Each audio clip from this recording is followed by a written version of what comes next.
kalau kita ingin hidup sebatang kara menjadi orang yang tidak punya pendamping, ini hidup menderita namanya. Tidak ada manusia yang lebih menderita daripada orang yang tidak punya bini. Maka saran saya yang belum punya bini, berbinilah copet. Assalamualaikum warahmatullahi wabarakatuh. Alhamdulillahi rabbil alamin, wassalatu wassalamu ala asyrafil anbiya'i wal mursalin. Sayyidina wa maulana Muhammad wa ala alihi wa sahbihi ajma'in.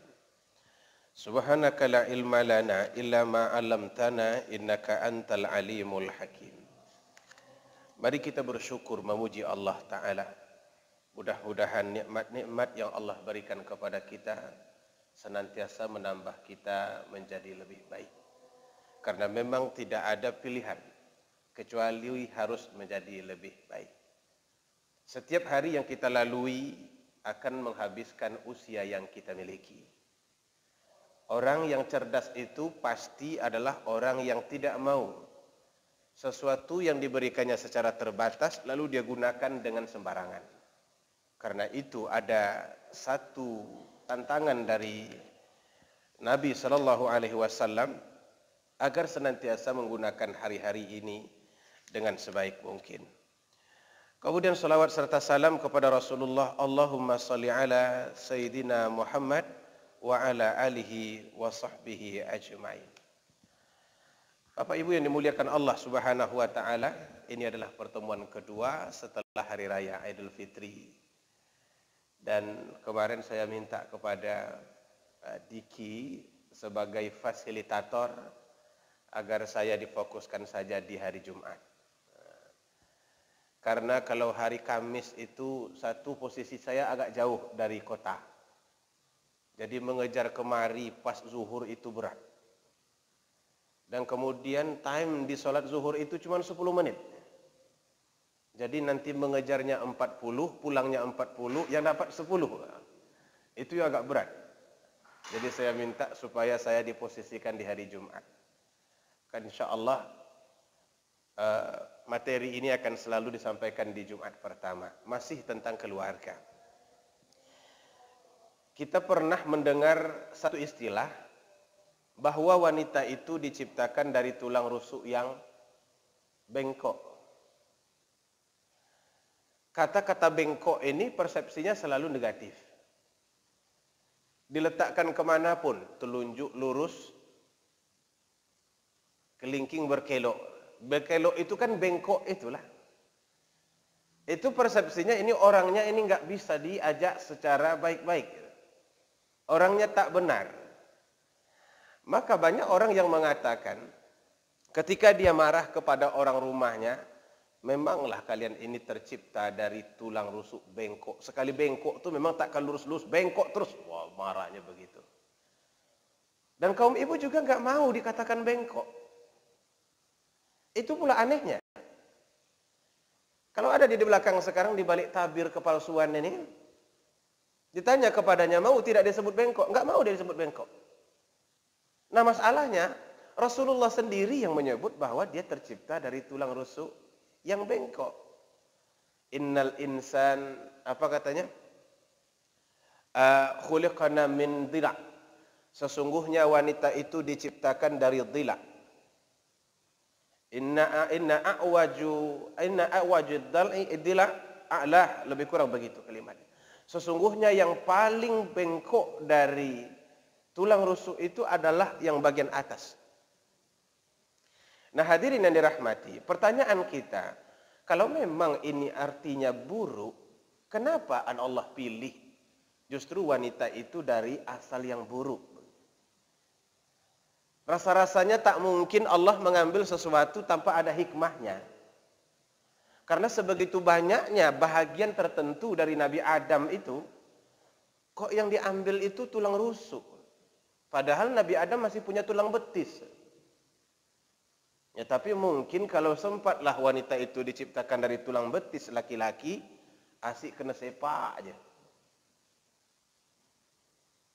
Enggak mungkin tidak ada hikmah. Kok diambil dari tulang rusuk yang paling atas?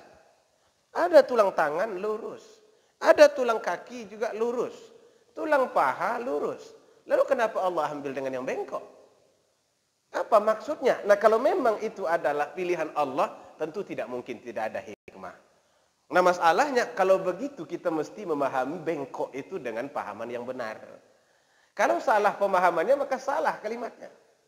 Salah nanti cara prakteknya.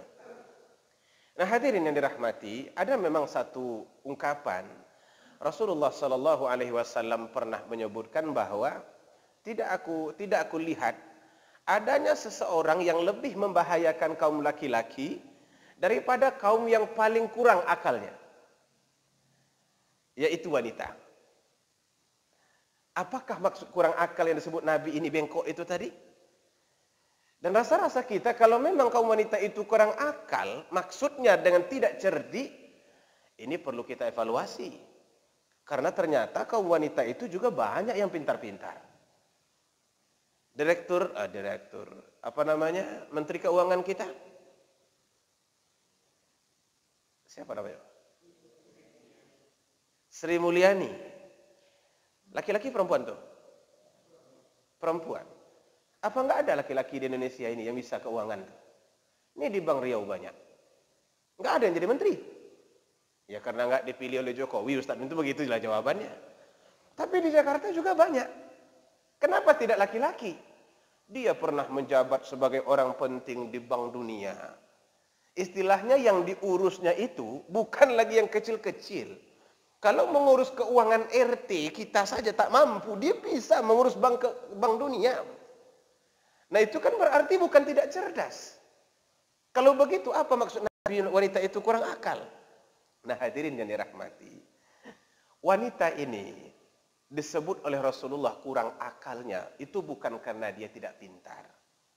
Cuman perbandingan antara akalnya dengan perasaannya itu kadang-kadang kurang akal gara-gara perasaan. Sebab itu dia sering mendahulukan perasaannya di dalam tindakan. Nanti ketika kita pulang, ternyata tidak sesuai dengan jadwal yang dia inginkan. Perasaannya sudah dibawanya, nggak berjalan lagi logikanya. Akalnya sudah mentok itu. Ini suami saya letih ini. Kalau saya minta sekarang juga, nanti dia marah dan lain sebagainya. Dia lebih cepat memperlihatkan respon itu karena perasaannya. Kebetulan dijanjikan untuk jalan-jalan ke Sungai Hijau. Mbaknya Sungai Hijau.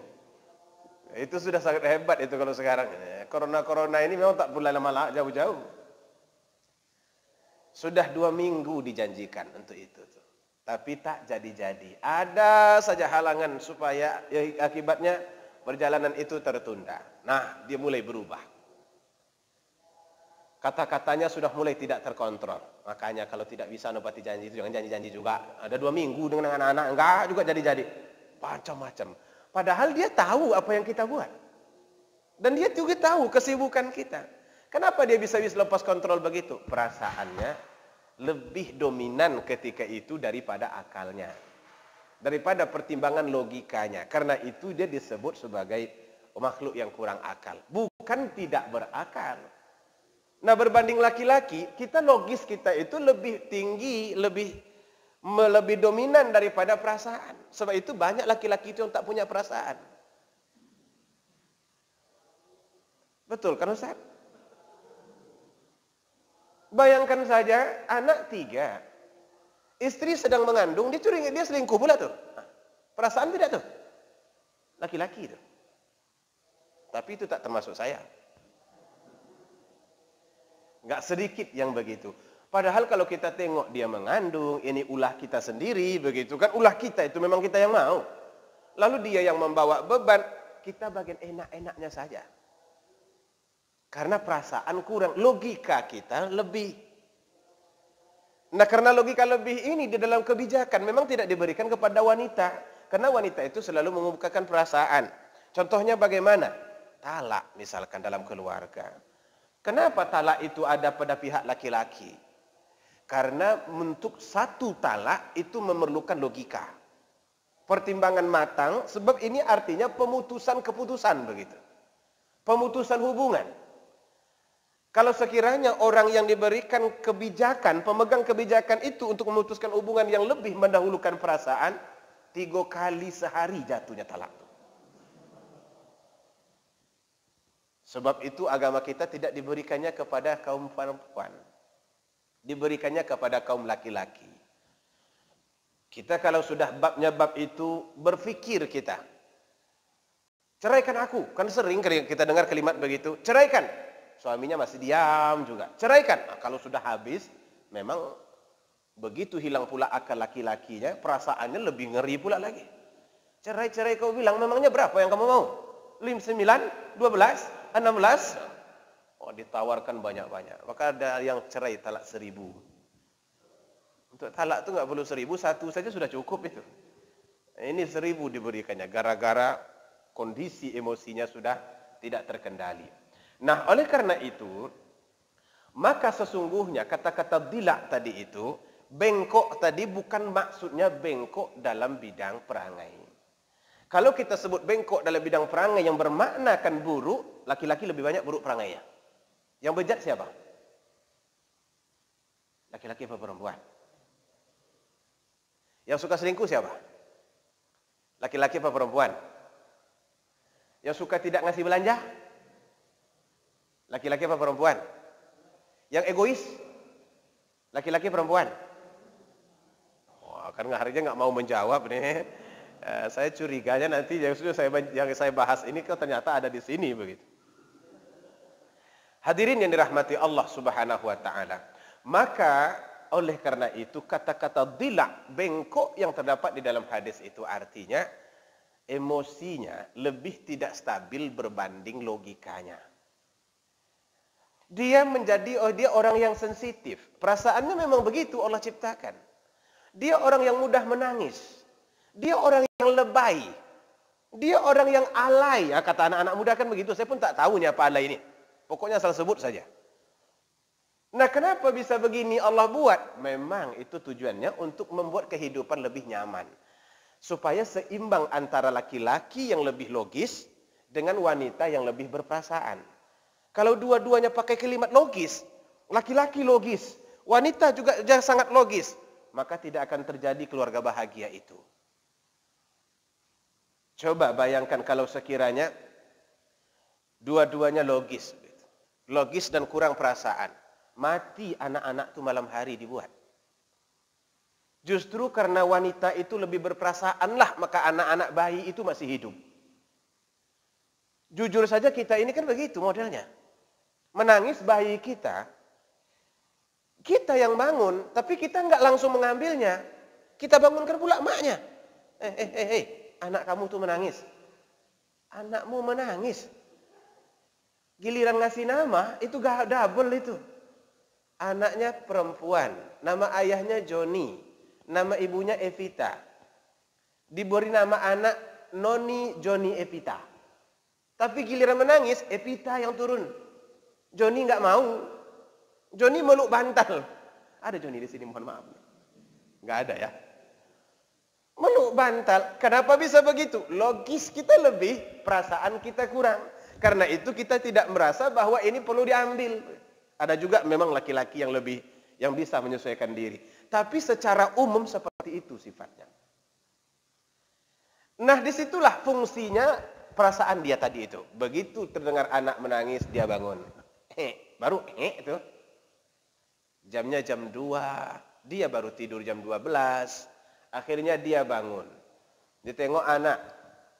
Bukan saja sekedar melihat begini, langsung dicek perutnya. Teng, teng, teng, teng. Kira-kira masuk angin apa tidak? Dibuka lagi pempesnya. Atau popoknya, jangan-jangan ini buang air besar. Bayangkan untuk urusan jam 2 malam itu diurusnya. Apa yang membuat dia bisa begitu? Perasaannya. Maka kalau sempatlah itu dihilangkan, perasaan seperti itu dihilangkan. Lalu dibawa kepada laki-laki yang penuh dengan logika. Mati anak itu.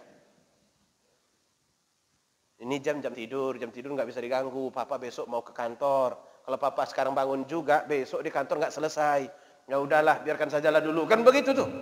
Yang kita pikirkan besoknya. Ya ini dia butuh sekarang ini. Karena itu Allah jadikan antara bengkok dan tidak bengkok itu untuk menimbulkan keseimbangan hidup.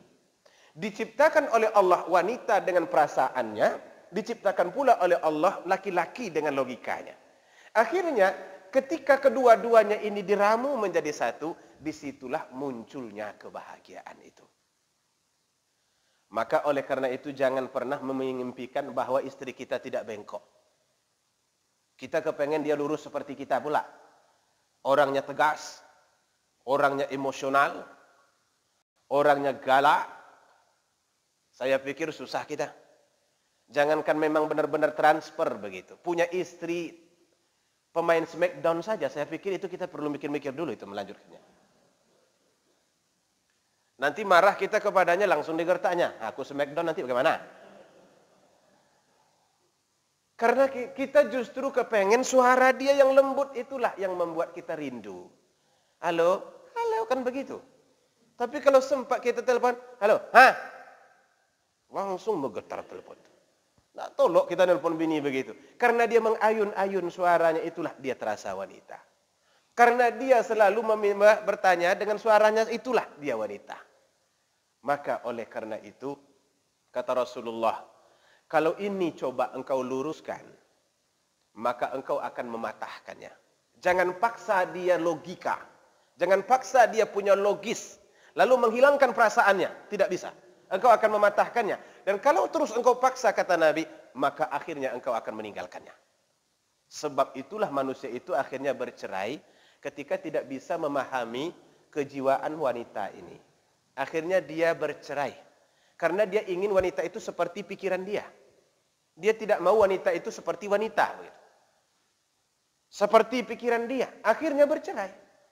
Padahal kata Nabi, kalau sekiranya engkau mampu mengolahnya dengan baik, istamta'ta biha. Engkau bisa menikmati kelabilannya itu, menikmati kekurangannya itu, dan itu yang akan membuat kehidupan itu menjadi bahagia. Menjadi nyaman. Tonton yang dimuliakan Allah Subhanahu wa taala.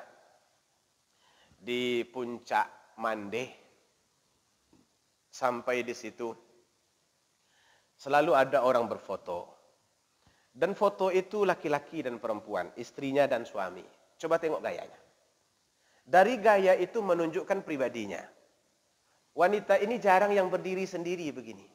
Dia selalu megang suaminya dan kemudian mendekatkan kepala, iya kan? Iya enggak nih? Oh, kok lama betul nganggunya? Selalu dipegangnya tangan suami dan kemudian dia mendekatkan kepala. Suami duduk berdiri lurus. Itulah yang membuat foto itu jadi indah. Maka komentarnya di bawah, sweet, mesra ya. Samawa dunia akhirat. Akan begitu kalimatnya di bawah. Kalau sempat dua-duanya berdiri lurus. Suaminya lurus, istrinya lurus juga. Maka di bawah itu kepada pemimpin upacara. Hormat, gerak. Orang akan melihat betapa tidak bahagianya ini pasangan. Untuk bersandar pun dia tidak bisa. Orang berpikir bahwa ini pasangan-pasangan individualis. Suami terlalu suami, istri terlalu istri. Lalu bagaimana menyatukan itu di dalam satu hubungan kekeluargaan? Maka hadirin yang dirahmati Allah Subhanahu wa taala, Allah tidak akan pernah salah memilih. Allah juga tidak akan pernah salah menciptakan. Dia sudah menciptakan manusia itu sesuai dengan pengetahuannya dan tujuannya. Di dalam surah An-Nisa ayat 1, di situ ada penjelasan tentang proses penciptaan manusia pertama dan istrinya. Ya ayyuhalladzina amanu taqu rabbakum alladzi ja'ala lakum alladzi khalaqakum min nafsin wahidah wa khalaqa minha zawjaha wa batha minhuma rijalan katsiran wa nisaa. Wahai orang-orang beriman, takutlah kepada Tuhanmu yang telah menciptakanmu dari diri yang satu. Maksud diri yang satu itu adalah Adam. Dan diciptakannya istrinya darinya. Ada sesuatu yang menarik di sini. Kenapa Allah tidak ciptakan saja Hawa itu dari tanah begitu? Istilahnya sepasang.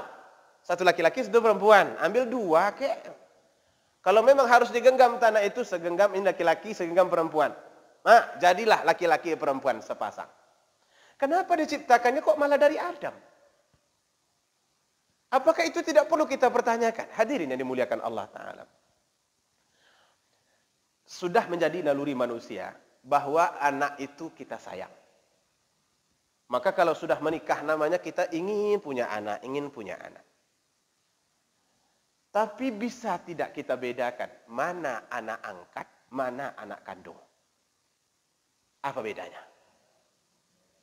Dari kasih sayang. Kenapa bisa dari kasih sayang, berbeda kasih sayang? Padahal ini sama-sama anak ini. Satu berasal dari kita, yang satu lagi berasal dari orang lain. Akhirnya cara respon kita, pemikiran kita, kasih sayang pun juga ternyata berbeda. Allah tidak mau membuat Hawa ini berasal dari bahagian yang lain hingga kasih sayang kita itu tidak full. Maka diambil oleh Allah bahagian dari Adam. Dan posisi pengambilannya malah di tulang rusuk. Paling atas pula lagi. Tahukah kita bahwa tulang rusuk paling atas itu menutupi organ dalaman kita? Di sinilah jantung, paru-paru.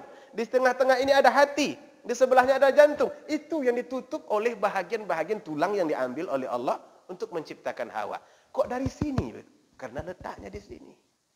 Kita tidak akan bisa hidup tanpa bini. Dijamin. Hidup-hidup juga, tapi seperti bunga kembang tak jadi. Hidup enggan mati tak mau. Makan-makan tapi tak kenyang. Mandi tak basah. Tidur tak nyenyak. Itu dalam bahasa Malaysia orang kena penyakit angau ini.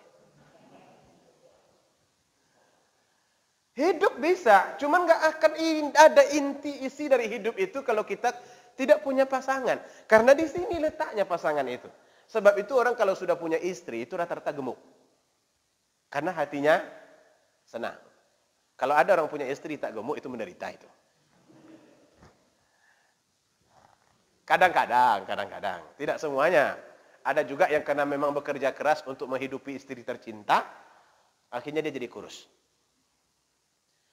Tak bisa kita lupakan. Karena itu ada satu ilustrasi dibuat. Silakan pilih dari 10 orang yang engkau yang paling dekat denganmu, anak, ibu dan selain sebagainya. Terakhir tinggal 2. Istri dan anak. Buang, coret mana yang paling engkau pilih antara istri dan anak.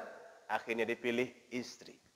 Memang sudah begitu Allah tanamkan. Zuyyina lin-nasi hubbus syahawat minan nisa. Didahulukan wanita di situ. Allah sudah hiaskan pada diri manusia kesukaan terhadap wanita. Dari sekian banyak yang disukai itu disebut dalam ayat itu. Pertama wanita.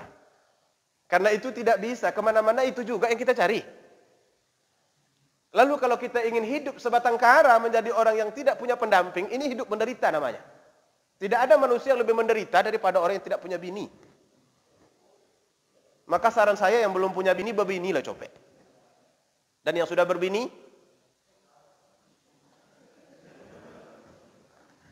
ya jangan berbini lagi. Kecuali 3 maksud saya. Karena 3 jatahnya. Nah hadirin yang dirahmati Allah subhanahu wa ta'ala. Itulah hikmah mengapa Allah subhanahu wa ta'ala ambil wanita itu dari diri kita. Karena kita tidak akan bisa hidup tanpanya. Dan dia pun tidak akan bisa hidup tanpa kita. Apa kata ahli-ahli tafsir? Karena laki-laki diciptakan dari tanah, maka dia cenderung kepada tanah. Kemana pergi mengapling-apling aja kerjanya. Itu laki-laki. Dan karena wanita diciptakan dari laki-laki, kemana pergi yang terbayangnya laki-laki. Itu kata sebahagian ahli tafsir. Tengok saya benar apa tidak ini saya belum bisa membuktikannya. Tapi artinya antara yang tercipta darinya atau sumber dan yang diciptakan darinya itu tidak bisa dipisahkan. Karena itu jangan terlalu sok baga. Aku bisa hidup tanpamu. Enggak bisa. Settingnya sudah begitu. Hidup, tapi seperti tadi. Seperti bunga kembang tak jadi. Ada tangan kanan, tangan kiri tak ada. Membuat apa dengan tangan kanan tuh? Tetap lebih enak pakai tangan kiri. Ada tangan kiri saja, enggak ada tangan kanan. Mau ngapain dengan tangan kiri? Tetap lebih enak pakai tangan kanan. Maka kolaborasi antara laki-laki yang logis dan perempuan yang mendahulukan perasaan, itulah yang menyebabkan kita bahagia.